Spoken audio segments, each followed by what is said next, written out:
Assalamualaikum warahmatullahi wabarakatuh. Salam sejahtera, salam damai untuk kita semua.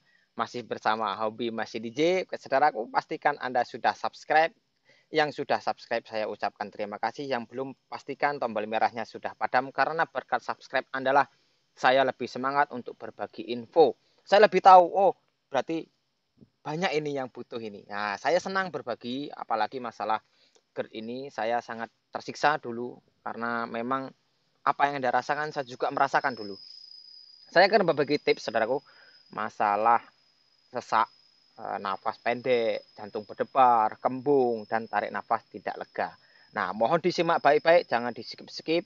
Jika Anda kurang paham, tanyakan, tuliskan di kolom komentar. Insya Allah kalau saya bisa jawab, saya akan jawab memang berdasarkan apa yang saya tahu dan pengalaman saya, bukan hasil mengarang atau menghayal. Oke, saudaraku, pertama ya, namanya sesak. Sesak nafas ini ketika yang penderita GERD ya, ini wajar. Semua penderita GERD rata-rata mengalami namanya sesak, nafas pendek, jantung berdebar. Ini karena apa? Karena seperti yang saya bilang di video saya sebelumnya, ketika katup esofagus ini mengendor dan selongsong yang ada di saluran lambung atas ini dia mekar, maka ruang yang ada di dalam ini menyempit. Nah, apa yang ada di dalam ini? Ya, paru-paru dan jantung. Maka kinerja paru-paru dan jantung ini agak sedikit terganggu dan menimbulkan efek sensasi yang memang kadang-kadang membuat kita takut. Jelas itu wajar. Pahami bahwa itu hanya sensasi GERD saja, bukan penyakit yang lain. Anda harus paham itu supaya apa? Kalau Anda tahu, oh ini hanya sensasi GERD, bukan penyakit lain, Anda akan lebih tenang. Nah, jadi solusinya gimana Mas? Nah, ini yang perlu diperhatikan. Ketika sesak atau nafas pendek, bukan berarti yang nafas tidak plong, itu nanti ya. Ini yang nafasnya pendek dulu, sama yang sesak, sama yang kembung, begah. Ini solusinya Anda tetap tenang. Tenang, jangan panik. Kalau memang tidak ketahan, dan rata-rata memang tidak tertahan. Kalau memang asam lambung itu sudah terlanjur naik, mau setenang apapun Anda dia tetap naik. Karena memang katupnya lagi kendor. Cepat-cepat ambil obat, minum obat penurun asam lambung. Bisa Promax, bisa Milanta, pokoknya yang kira-kira cocok untuk Anda. Setelah reda, setelah Anda minum, setelah reda, tetap diam dulu, lebih baik menyender. Jangan berbaring. Apalagi lagi kambuh itu jangan berbaring, tambah naik nanti dia.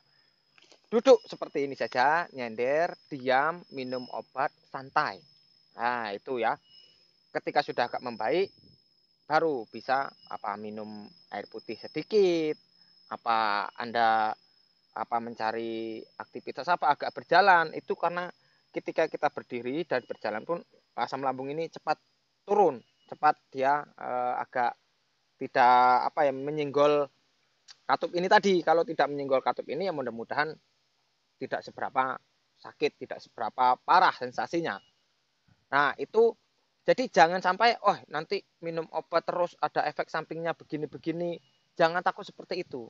Karena tidak bisa dipungkiri kita butuh obat dokter.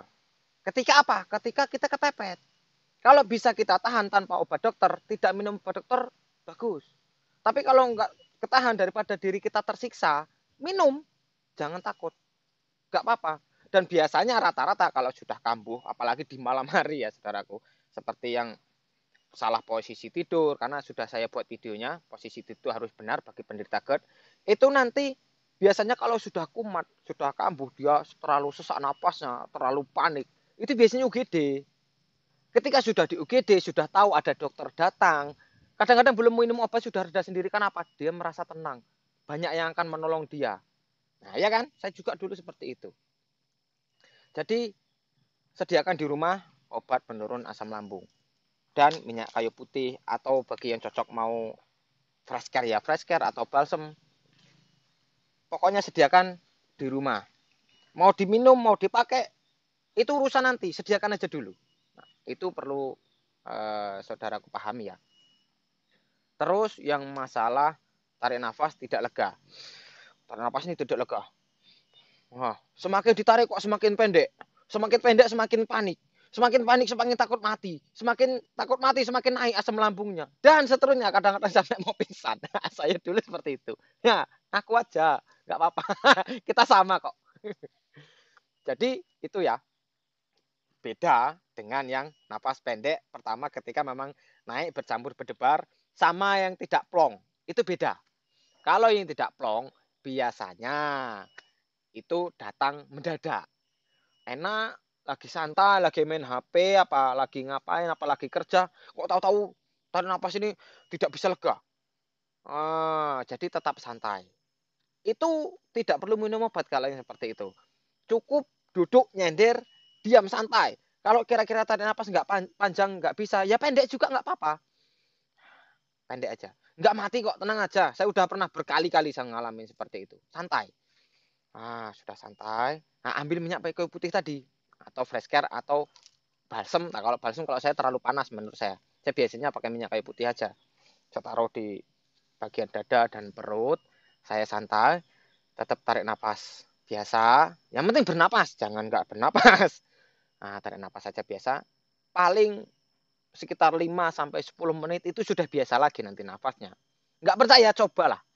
Pasti seperti itu. Yang penting jangan panik. Ketahuilah itu hanya sensasi GERD saja. Bukan masalah paru-paru. Aduh nanti napas saya berhenti. Oh gimana ini? Takut mati. Oh jangan. Jadi saya berbicara seperti ini ya saudaraku. Bukannya ya mohon maaf bukan saya sok tahu tidak. Saya ingin berbagi pengalaman. Karena dulu memang sudah banyak mentor yang saya dengarkan. Saya ambil ilmunya. Dan itu saya pilah-pilah mana yang baik, mana yang kira-kira tidak pas, itu sudah saya pilih-pilih. Jadi saya bisa alhamdulillah dalam 1 tahun setelah saya tahu ilmunya, saya sudah mulai bisa dibilang 100% lah. Walaupun toh mungkin kalau kecapean atau telat makan, kadang-kadang masih nggak enak badan itu wajar. Karena dulu waktu baru setahun pemulihan itu memang kadang-kadang sensasi masih muncul sedikit-sedikit. Nah, sekarang alhamdulillah sudah tidak sama sekali, saya sudah normal seperti umur 18 tahun ini. Oke, saudaraku, mungkin segitu saja tipsnya. Jangan lupa like. Bagi yang mau tanya, tanyakan di kolom komentar. Jika saya bisa jawab, insya Allah saya jawab. Oke, saudaraku, dan jangan lupa follow IG saya, dilihat di deskripsi. Mungkin nanti ada yang mau request video, masalah video yang bagaimana tentang asam lambung ini, bisa request di IG saya. Oke, saudaraku, begitu saja. Jika ada salah ucap atau tidak pas atau salah kata, saya mohon maaf karena memang mutlak dari saya. Dan jika ada benarnya, bermanfaat itu Anda, itu mendatangnya dari yang kuasa. Mudah-mudahan berguna untuk Anda. Saya akhiri, assalamualaikum warahmatullahi wabarakatuh. Salam damai.